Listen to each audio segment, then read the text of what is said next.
Chairman Mao, Jamie Howe, Ho Chi Minh, Asif Din, Václav Havel, Graham Saville, No Surrender, Percy Fender, Guerilla Cricket.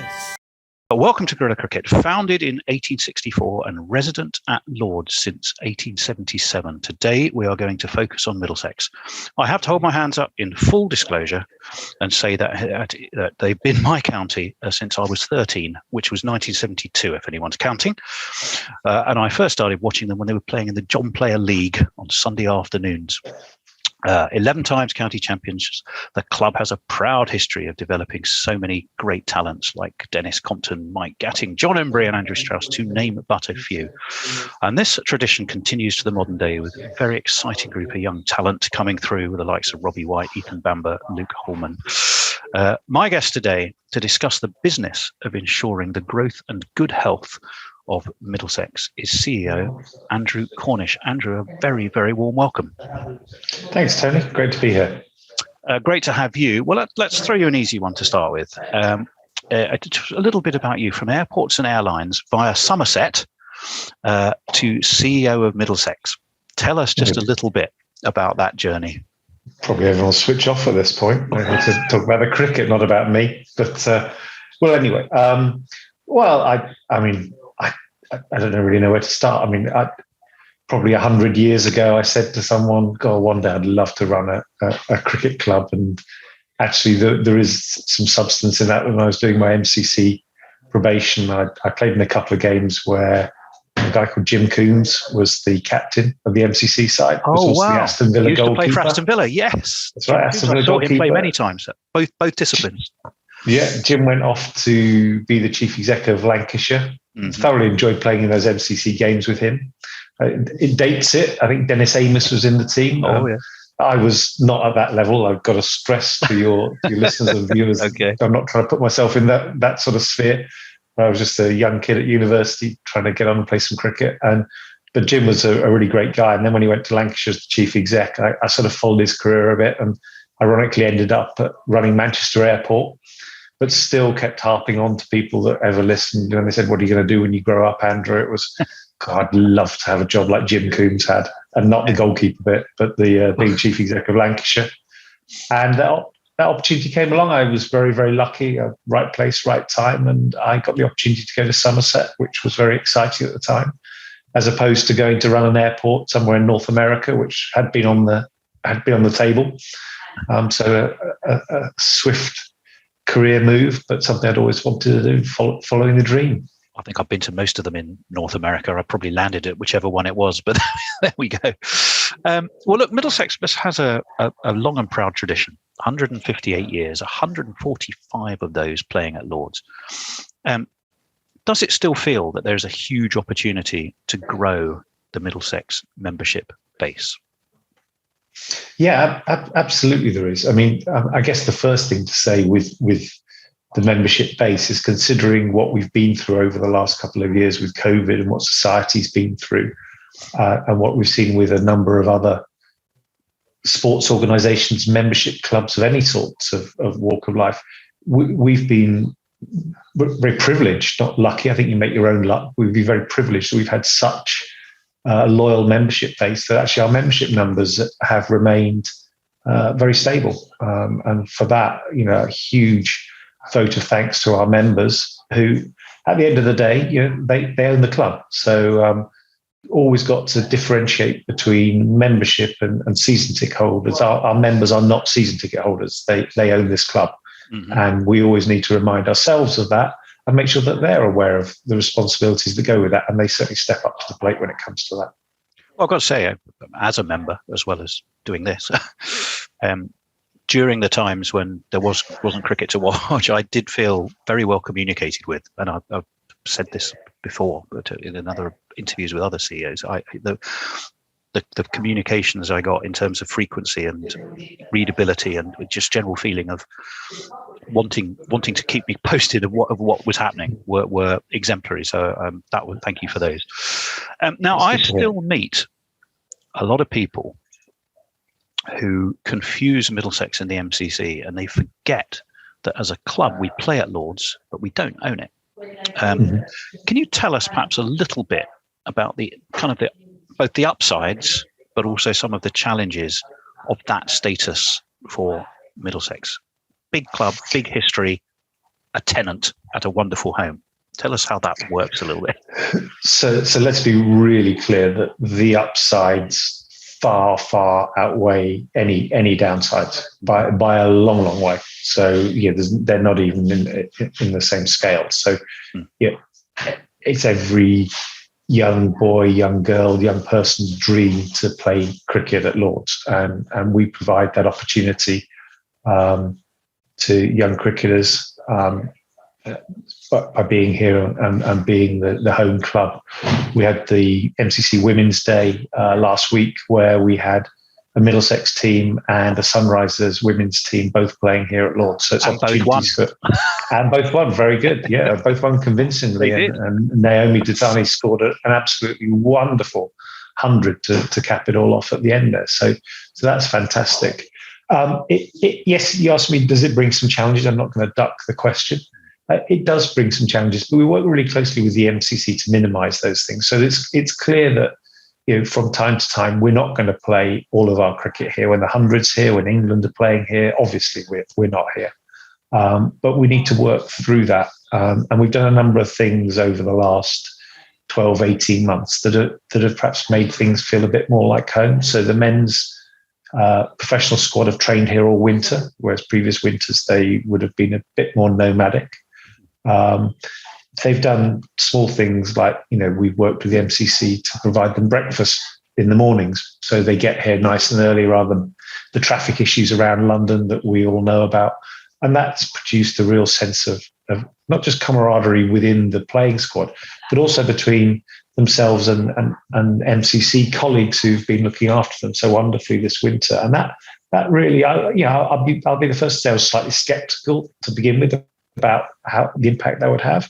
But actually seeing a settled bunch of people arriving here 7:30, 4 mornings a week, and then getting on with their work really professionally in the indoor school has been an absolute delight. So the light goes off in my office so I don't move around too much. I'm going to have to make it come back on. There you go. Apologies for that. Actually, it didn't change much on the screen. You'll be happy. Oh, okay. My apologies for that. We've also, Jamie Cox has arrived here as the Assistant Secretary responsible for cricket. He's very, very keen to help Middlesex and Sunrisers where he can, and has already made some differences in terms of things that will happen. There have been some alterations in the dressing room where we've got the Middlesex logo up there now. These are little things. They sound like small things, but they're actually very, very important things that happen. So I don't think we've ever been in a better place in terms of our relationship with the MCC. They have a lot of other cricket to put on, but we do provide, as Middlesex, the majority of the elite cricket that's played here. So we have a very healthy relationship, and that will carry on for the next 150 years, I'm absolutely certain. Oh, well, I hope you're right on that one. Well, Middlesex is the major London cricket club north of the river. I won't say the major London cricket club because I know I'll just upset people south of the river. So I'll just stick to the north of the river. So it has a huge and increasingly diverse potential fan base. Tell us a little bit about how you balance the needs of current fans, but also stay relevant in sort of the shifting cricket landscape when it comes to both diversifying and increasing the volume of bringing in supporters to both the game in general and Middlesex in particular.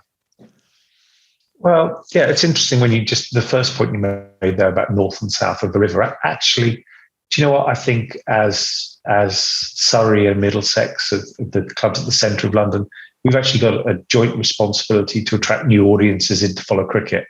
And if half of them follow Middlesex and half of them follow Surrey, and we bring a load of new people in, well, that's great for cricket. So first of all, there's that we would work together. So one of the things we just signed up to and participating in is a program called the Ace Program. Put together by Ebony Rayford Brent. It was initially a Surrey program kicked off there, and encouraging young black people that haven't been particularly engaged with cricket potentially to get involved in cricket. Now, Emily and I have reached an agreement where Middlesex are participating in that. It'll be the Middlesex Ace Program. And in my view on that, in terms of integrating and building those things, quite a frank conversation I had with Ebony was that I hope in 3, 4, 5 years' time, ACE actually works itself out of being needed, and that these programs are fully integrated into the pathways for bringing young people from whatever background into our wonderful sport. Yeah, no, we've had Ebony and Chevy onto the show. And have been huge supporters of that. So that's fantastic. Do you talk with your colleagues at Surrey on a regular basis? What was really interesting, what I heard you say there, which was really fascinating to me, was a kind of a sense of responsibility for all of London shared, which I quite like. I mean, I was just being sensitive because I know I've got so many Surrey friends, even though we're always teasing each other. But that was a really interesting point of view, that kind of the capital city responsibility that you share. Tell us a little bit about how you have those conversations.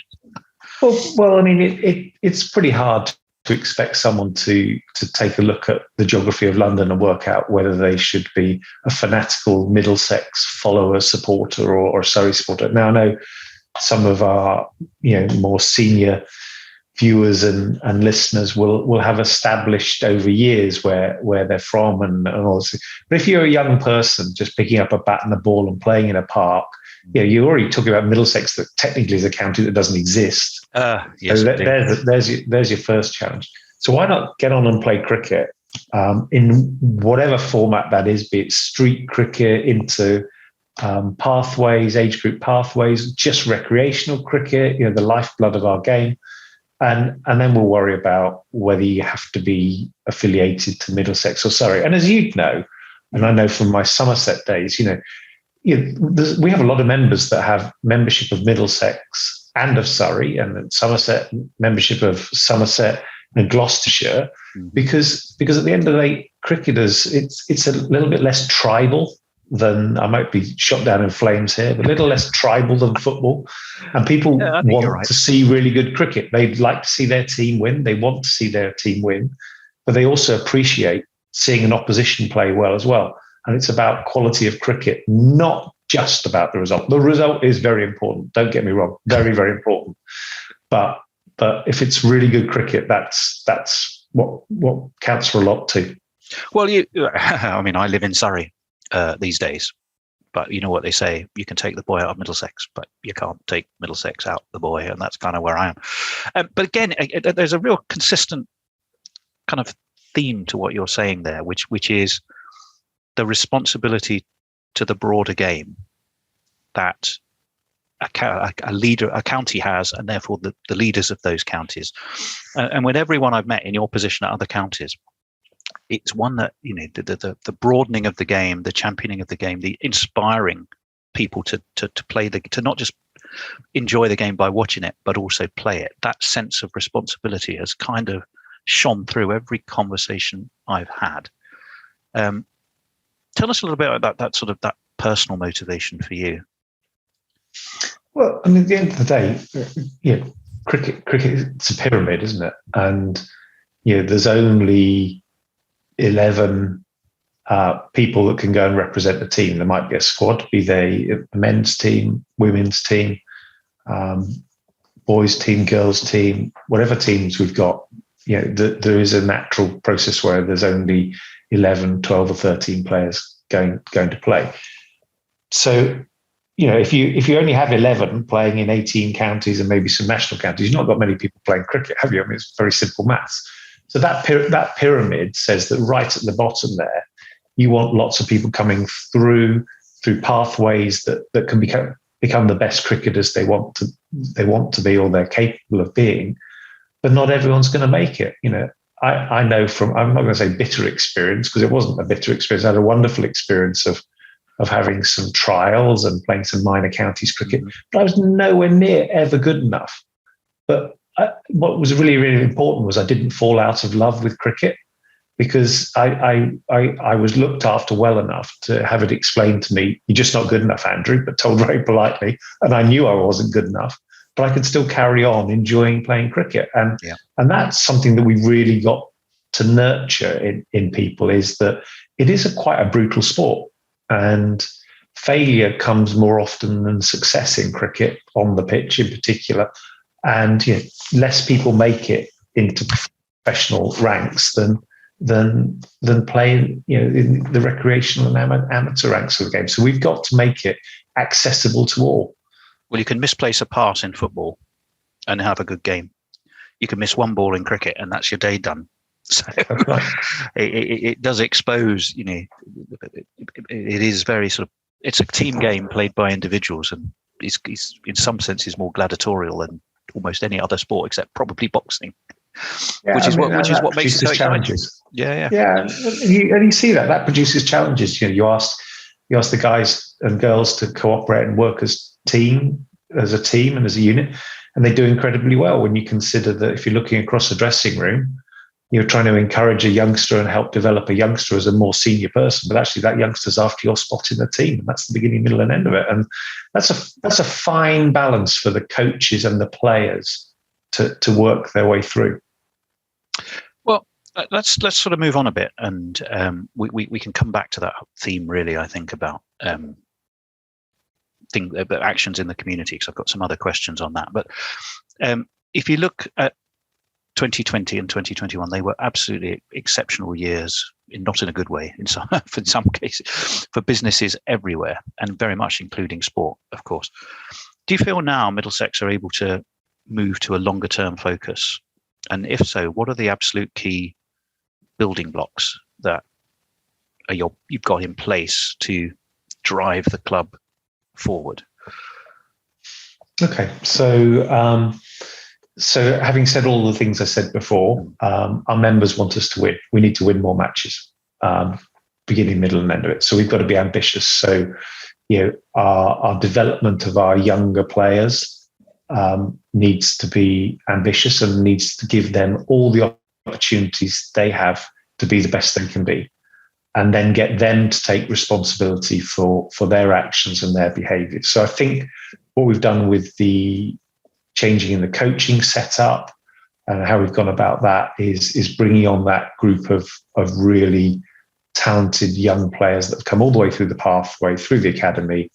And now I think we're starting to begin to see them fulfilling their potential. At the same time, we need to enhance that with some overseas signings, or counties have overseas signings. We need to make sure those overseas signings add to what we have, so they fit in culturally to the dressing room, but they really bring something that perhaps we don't have right now in our dressing room. And in Peter Hanscom, we have an exceptional captain, exceptional leader on the pitch. He'd be the first who was sat here now to say, he hasn't scored the number of runs that he'd like to score, but people with that sort of talent, that comes. But on the pitch, he's and off the pitch, he's a true leader and a wonderful guy to have around. And then, as you'll see, we brought in, Shaheen Shah Afridi. That shows our ambition. That shows the level of our ambition. The ICC's Young Cricketer of the Year last year. We all saw his matchup with Marnostan at Cardiff. 2-0, I believe. Massively entertaining. I think it's 7-0 at the moment. 2-0 in that match. 2-0 in that match, but 7-0 overall, or 8-0, I think, something like that. And that shows the level of our ambition. So from a cricket standpoint, winning more games. Similar applies to the Sunrisers. Sunrisers are very new. There are 6 professional women in that group now. They're in the second year of being professional players, and they're finding their way in that area about dedicating their work life to cricket, and they need to win more games as well. We then need to win a bit more off the pitch. So this is related. One thing I can say with a slight smile on my face, because I think we're heading in the right direction, is we haven't showered ourselves in glory off the pitch either. So we've been united. Our performances on the pitch haven't been great for either Middlesex or for the Sunrisers, and some things that have happened off the pitch have not been ideal. You had some things to sweep up. I wasn't going to probe those in details, but we know they're there. We're honest and open about things. That's the best way of addressing them, and I think we've addressed that. And that leads into getting to a place where there is financial sustainability in the organisation, in the club, so we can look forward and invest into the future. So the recruitment of a new CFO to bring more financial rigor and transparency around the club is very, very important. Come back to my earlier point of, maintaining a stable membership base has been wonderful over these last couple of years. I mean, that's not something that all counties can say, but now we need to move forward and grow that. And some of the things that we've put into our membership packages in the last 2 years, where we've offered people the opportunity to invite a potential new member along, they look quite exciting. And we've got over 1,000 potential new members next year who are taking advantage of the gift pass that we've given. Yeah. Now, our challenge is, like you said earlier, is to communicate with them really, really well, make their experience really exciting here at Middlesex, and they get to a place where they go, yeah, I've enjoyed that. I'm going to sign up and become a full member. Now, if we could add 500-600 to our membership base next year and the year after and the year after that, that has a huge impact on our club.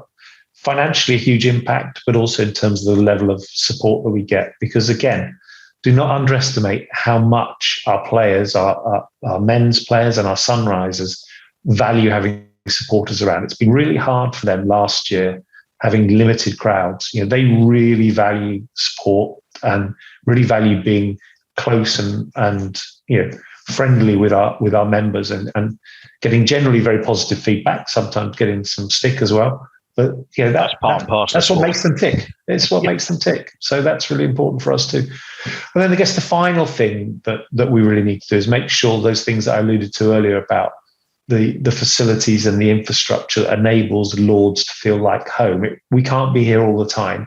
So we have to have some facilities that our players and our members feel like home. So an outground strategy, both for playing and for training, that has a long-term future, as opposed to being too nomadic and not having the same quality. So we'll invest in those. So those would be the key platforms. Tell me a little bit, because there's a few things you've mentioned there. You talked about pathways and expanding. You mentioned the partnership with Ace and the sort of the owning of now of increasing the reach of that, which is fantastic. You have David Burton in, I think, as transition coach. Tell us a little bit about that role and kind of what success looks like for him. Where he's trying to go with his role. Yes, so that's a very good question. I mean, we've known for a long time that what we have through the county, and this isn't unique to Middlesex, by the way, but moving through the county age group setup, this is particularly around men's and boys. It's less so with the women right now. I can touch on that in a minute if you like. Please do. But between 40 and 50% of our young boys and men coming through are from either primarily Southeast Asian heritage, and in some case African Caribbean heritage. When you look at our professional playing squad of 24 players, that number dwindles to less than 10%. So something's just wrong. And it doesn't take a genius to work out that just can't be right. Something's going wrong. The problem with it is it's very, very complex. If there was a silver bullet to solve all this, someone would have solved it a long time ago. And it's a source of frustration for the young players. It's a source of frustration for their parents, their guardians. It's a source of frustration for the coaches who invest time and energy and emotion for everyone. And then somehow it doesn't quite get over the line. So I spent some time when I joined, along with Ankit Shah, who co-chairs our Equality, Diversity and Inclusivity Committee, and Angus Fraser, who obviously has seen so much cricket in his life and played in some very diverse teams as well. And we met with some of the young men that have dropped out of professional cricket who are from a Southeast Asian heritage background, and asked them broadly, why, what went wrong? What did Middlesex potentially do? What did you do? and had really open, frank chats. Some of it was quite challenging, to be honest. Some of it was really quite challenging. But generally, it was all very, very constructive and very, very positive. And I think we pretty much all agreed, we will quietly try and make a difference here. But one of the standout things that came out, coming around to your point about Dave Burton, was they pretty much to a person said, we didn't really have anyone we could turn to. So we didn't have someone that we could just have that informal conversation with, if it's something that was maybe said to them they don't like, or they're worried about you getting selected for the team and how they integrate and fit in. Someone that I guess, and I think Dave summed it up when I met him for the first time. He said, so what you're looking for is a big brother for some of these lads. And I thought, yeah, that's probably a good way of describing it, because he's a big brother that is still an incredible cricketer and athlete. So he's still very capable of going out there, playing for the second team and going, I'm going to show you how to do this as well. So he's got huge credibility. He's not a guy that's going to be sat there in his tracksuit, or a suit even worse, giving advice. He's going to be out there having those informal conversations and getting close to the guys as a mentor big brother type character. And to be really honest with you, Tony, we've left his brief quite loose because I don't know exactly what it is. What I know is we'll provide, and if I knew what it was, it'd probably be the wrong thing if I thought I knew what it was, because I'm 56 years old. There'll be a temptation to quantify it. Well, it'll be measured by the success. It'll be measured by how many of these young guys we managed to get to convert into the professional playing squad. There goes my light again. Yeah. Apologies for that. That's all right. So we want to give Dave enough freedom for him to work out with these young men and boys, the best way to. Of course, we'll keep an eye on him. We need to help him, and we need to give him the support and structure that he can make a difference. But yes, there's some conversations need to be had. Another interesting area, I think, is the age range of fans. And I'm going to talk separately about the streaming in a minute, because I know that's helped massively. But one thing I do notice, a couple of things Middlesex has done. One was, you mentioned bringing a friend as a member. I think I was offered it as a choice. My loyalty reward was merchandise or bring a friend or something else, a discount. Mm-hmm. And I think I chose that. I'd much rather have the bring a friend option. When you look on the website, there is a lot of great options for younger people to come along and try out watching Middlesex as a recreation. It's very keenly priced. Do you sort of benchmark yourself against other counties when it comes to doing that? Because my observation is it's pretty good in terms of attracting younger people. Price-wise, because if you're very young, it's free. So well, exactly, yes. Well, that's good, and that's So that's really important. I mean, do we benchmark ourselves against other counties, other sports? I would suggest, as well as other counties. Again, that's quite an important thing to do. And really, we're in a place where we want to get people in as young as we can, get them interested in cricket, and become lifelong supporters, like a lot of our supporters and members are now. And I talk to people in the Middlesex room, they've been coming here for 50, 60 years, which is just absolutely wonderful. I remember coming here with their grandfather. We want to help that process going along. So we begin at the lowest level with absolutely no cost at all to becoming a member in an association. And then there are some costs come in. Being honest, those costs are only really covering our costs. There is a cost to serve the membership, to build collateral, send out mailings, membership cards and things like that. So really, until you become pretty much a fully fledged member, it's not a profit stream to the club. It's getting people involved with the club, and we try and make as many interesting activities and things. And there's a whole different language. I read some of the stuff and I read some of the articles myself, and I have to, I can just about make out what they're talking about. But when the players start talking about, well, they were stoked about an event, something like that, I think that means they were pretty happy about it. Yeah. But trying to talk to young people in the language that they understand and how they communicate with their peers as well, I think is really, really important. Well, let's talk about the streaming, because if you want to find silver linings in darker clouds, I mean, I think the pandemic has kind of forced that. Now, I know I think both Somerset and Warwickshire have produced numbers that said about 60% of viewers were 18 to 34.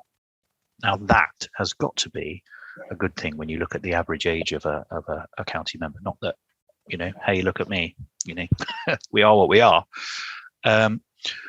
But what has Middlesex specifically been doing to kind of move or woo those younger viewers online and say, now you can get here you come in now and actually watch it for real, watch the Blast, watch the Royal London, watch the county game, because it's a very exciting stat, just how that demographic balance has moved younger, I think. It is, and it's about an attachment and an association, because at the end of the day, when I've heard things said when I joined cricket. I've heard people saying about, well, county cricket will die with this generation of members and and actually it's just not true. If you go back and you look at the photographs of county cricket over the last 100 years, broadly the people that are watching are of a similar demographic. And it's as simple as, not in all cases, this is a slight generalization, but it bears out in terms of who attends. You get to a time in your life when you potentially have more time on your hands, so you're retired or semi-retired, and you have the privilege of being able to do what you want to do. Some people choose to go to the golf course and play a bit more golf. Some people choose to come and watch county cricket. The Blast is a different thing. That's in a lot of cases, that's a night out. And for some of our members, that's not something they want to be involved with. For a lot of our younger members, it's a different thing. But what we want people to do in that younger demographic, that 18 to 34, is to be able to see some county cricket still and go, okay, that's pretty good. Now, I haven't got the time to do it now because I've got a job to do and I've perhaps got a young family, or I've got other things that I'm doing, but actually still be connected to it. So hopefully when those days come that they've got a free day here or a free day there, they can come and watch some cricket, or a few hours here or a few hours there, that's something that's interesting to them. And then when those lovely days come, when you're into a retirement or semi-retirement thing, that becomes the thing that they're passionate about. I mean, it's as simple as that. If we don't do stuff to promote that, then we can't expect people to wake up on the day after their retirement and go, I've had no association with any county cricket whatsoever. I'll tell you what I'm going to do. I'm going to sign up for a county cricket club and go and watch county cricket. It isn't going to happen. Well, so get them involved now. You've said a few interesting things there. So let me just try and zoom in on a couple, if I may. The relationship between the Blast and the club, the bigger picture for the club. So we talked about younger fans. I mean, it was quite interesting because you kind of sounded like you were putting it in a box, and it is a night out. I quite enjoy it. I see loads of families there, and I think that's fantastic. But surely the Blast, bringing people in, that's going to be where a lot of younger fans will come, can fall in love with Middlesex, fall in love with Lords, or indeed wherever it's being played, and find a way to doing other things as well. I don't think we're saying, are we, that the Blast sits in a separate box? No, absolutely not. No, I was guessing, making that comment, I'm being respectful to plenty of members I speak to who say, I will never come and watch a Blast game. It's too noisy. It's too, it's too much going on. I don't like it. I think that's a bit sad. I'm sorry. Well, that's their choice, isn't it? And I think what a wonderful sport that we can provide different formats and appeal to different people. So I guess I was just acknowledging that. No, I agree. I think coming along, falling in love with Middlesex, watching the Blast, and then moving on and doing other things. I mean, the thing to remember with cricket, if you talk to a professional cricketer, and I'm sure there are some exceptions, but the professional cricketers I've spoken to, they will all measure their career at the end of their careers by their red ball stats. Yeah. A batsman will talk about, I averaged 45. they won't talk about had a strike rate of 139. They will talk about their red ball stats. Now, their white ball earnings might contribute significantly to their lifestyle, but I think they, as professional athletes, will measure in the majority of cases that they've told me by what happens in red ball cricket, because red ball cricket is the pinnacle of cricket. And the other bits of cricket are absolutely fantastic, an amazing sport. We can offer so much and so much variety to different audiences, and in some cases to all. I mean, before I was involved in cricket, I loved all forms of cricket. I was loving the blast. I was loving county championship cricket, loving test match cricket. And that was when I was running an airport. I started with John Player. I remember sitting behind Mike Selvey when he was fielding. That'll date me. I used to see. I'm not making any comment about that in case he watches this. Well, exactly. Well, hopefully he does. Viv Richards, I saw Clive Lloyd. I saw. I mean, it was just not just the talent Middlesex were fielding, but some of the opposition were just, the most fantastic players. It was a brilliant way to spend a Sunday afternoon. I do want to touch a little bit on the 100. Is there evidence for Middlesex that we're seeing London spirit interest migrate towards Middlesex, or is it too early to tell? No, you tell me. So I don't know. I'm not sure I fully understand the question. Right. So we have a team playing at Lords. Mm-hmm. Our Middlesex players play in different places. Are we seeing the 100 starting to find people who are going, well, I like this. I wonder if I could start coming to watch more cricket at Lords generally, and that would then lead them to Middlesex. I guess I'm fishing really for the early seeds of a pathway that takes people from the franchise to the county. That's what I'm looking to see, if there is anything there. So absolutely, what the strategy set out to do was to find new audiences, and there is no doubt that the 100 has begun to find new audiences. You have to remember it had quite a difficult start. The first year was cancelled.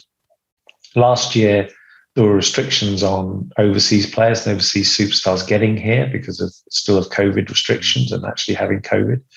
I think for me that the big standout for the 100 last year was women's cricket, and the double headers and the support for women's cricket. And that is bringing in new audiences, family-based audiences, which is what the 100 set out to do. And they will, there were people watching cricket on TV, coming to see cricket. They'd never been to a cricket game before.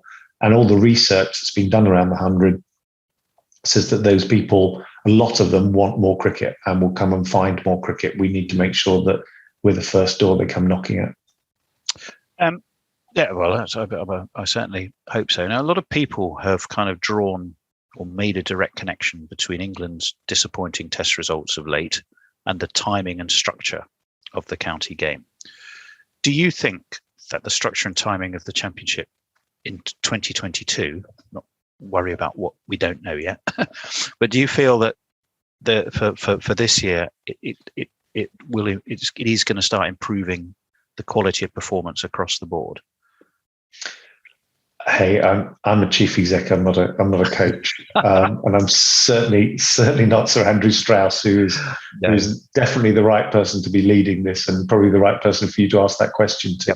What I can say is that the county championship has got more cricket in the middle of the summer. Yes, that, from what I hear from the coaches and just instinctively to me, says that's got to be better for performances and a closer alignment to Test cricket. What I can say with a degree of authority is that this is really good news for members. That they're getting, as lovely as it was here the week before last against Derbyshire and last week in Glamorgan, it's still very, very chilly. And it would be really nice to be watching some cricket for our members in the peak of the summer, and some county championship cricket is going to happen in the peak of the summer. Now, people would always like more, but this is a good step in the right direction. That's good to hear. How would you respond when people register a fear? I mean, you have to unpack speculation on what you read from possibly reality going forward. But a lot is spoken about franchise structures, city bases for the 100. Do you feel that some fans' concerns are justified, particularly around, a kind of a what's the word I'm looking for? A centering around the Test match grounds, and a potentially therefore marginalisation of some other counties? Is that something that registers on your radar, or not? No, it doesn't. I mean, I've heard it talked about, obviously, and you read the press like anyone else does, and I think this conversation's been going on for the last 20 years anyway. It's not a new conversation. What I would say is, decreasing the number of counties or centralisation just reduces the opportunities for young men and women to play elite sport. So I think that's totally counterintuitive. If anything, I'd be going the other way, to be honest. Now, it may not be possible to do it in the same way, but you can see in a sport like football, where they have semi-professional leagues, long way down the system, there are people that make a part of their living at least through playing football. Now, I know football's on a different scale to cricket, but I think we should be creating more opportunities for people to make a livelihood, even if it's not 100% of their livelihood, through professional cricket. So, I wouldn't be reducing those opportunities. I'd be looking to increase those opportunities in whatever way you do that. Well, that's also good to hear. Okay, so I'm going to ask you to project yourself forward now, you personally, Andrew. If it's 5 years from now, we're having a beer, and I'm asking you, well, Andrew, the last 5 years, what were the highlights? In other words, when you look back 5 years from now, what are the things that you think success will have contributed to what you want success to be? So they're probably they should be aligned to the things that I said earlier about the platforms that are really important. So, I would like to see Middlesex men's, women's, and Sunrisers team with some silverware. It is a performance-based sport at the end of the day. Yeah, so let's have some silverware. Let's be realistic, though. We're not going to win everything tomorrow. So let's start on a journey that's being better than we were last year, and let's get some more wins under our belts.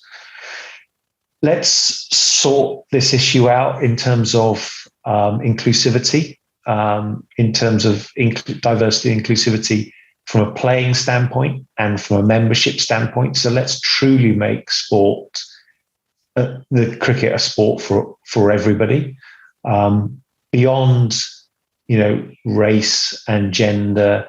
There are huge issues in cricket around socioeconomic issues that are less obviously visible, but they are issues that keep people out of following the game, and in some cases participating in the game. Things that we are trying to address here at Middlesex.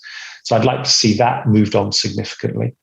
I'd like to see our membership, which is around 7,000 now, something like that. Wouldn't it be nice to see that at 12, 13,000 members? Like that, I think. Well, we have to be 14 or 15, and we have to beat them. So as much as I said we'd like to be very inclusive in a London approach, but we've still got to be better than them as well. But they set a good benchmark for us to go at. Let's put it that way. So that's something to aspire to for us there. Mm-hmm. I'd like us to be in a place where we're able to invest in the future. So the club was financially sustainable over a long period.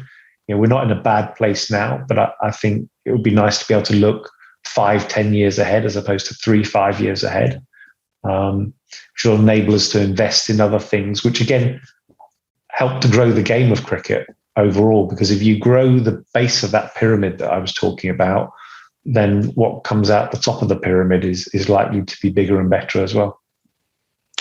Well, so wins, inclusivity, doubling membership, investing in the future, and growing the base of cricket across our area, which have beyond our own area, because we're owning all of London jointly and beyond.